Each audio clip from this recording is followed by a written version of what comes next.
This is Truth and Other Lies, Right Wing Conspiracies.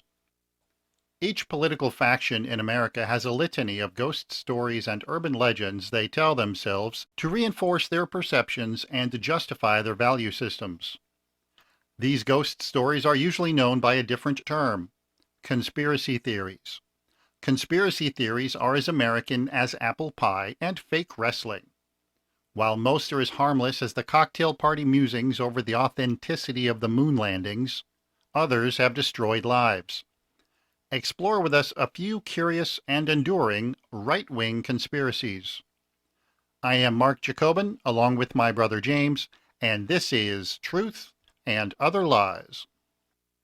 Many conspiracy theories appeal to a wide audience and are a form of entertainment unto themselves. I, for one, enjoy a good conspiracy theory, the operative word being good. Good conspiracy theories are, in fact, rare and are usually found in the vicinity of an honest politician. Some conspiracy theories appeal only to political factions because such ideas reinforce perceptions about political adversaries or because they appeal to the personality archetype of that faction.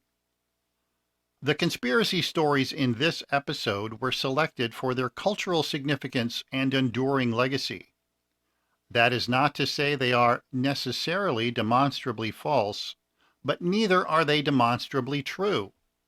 As our favorite conspiracy theory character Jerry Fletcher said, a good conspiracy is unprovable.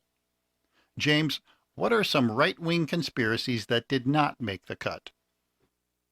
Mark, some good right-wing conspiracies that did not make the cut. Let's start with the Clintons of Arkansas, and then the Clintons of the Rose Law Firm / Whitewatergate affair, the Clintons of Filegate, the early Clinton presidency, the middle Clinton presidency, and the second term of the Clinton presidency, then the Clinton Foundation, the Clinton Global Initiative, the Vince Foster suicide. Now, if you haven't had enough of the Clintons, let's go to the birther movement. The right-wingers alleged former President Barack Obama was not born on American soil. James, were there any right-wing conspiracies before the Clintons came to prominence? There was quite a few, but some of those made the cut. But I would say since the Clintons came to prominence, a lot of them have focused around the Clintons, the Clinton connections, the Clinton cartel, the Clinton chronicles, and on down the rabbit hole we go.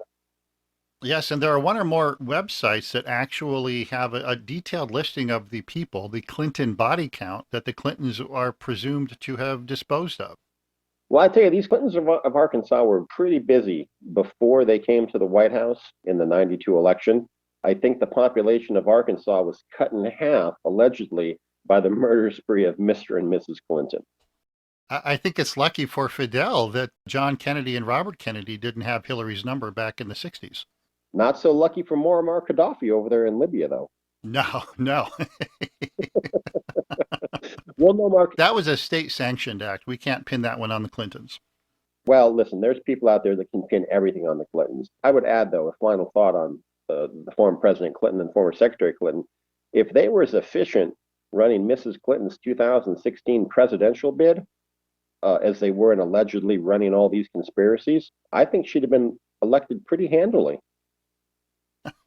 If not for another one of those pesky right-wing conspiracies that kept her out of office. Or as Mrs. Clinton once said famously during the Monica Lewinsky affair, my husband is the victim of a vast right-wing conspiracy. Regarding Miss Lewinsky herself, I always said, well, it must be a vast conspiracy that he himself is a member of. Let's take a break and come back with right-wing conspiracies. JacobinBrothers.com.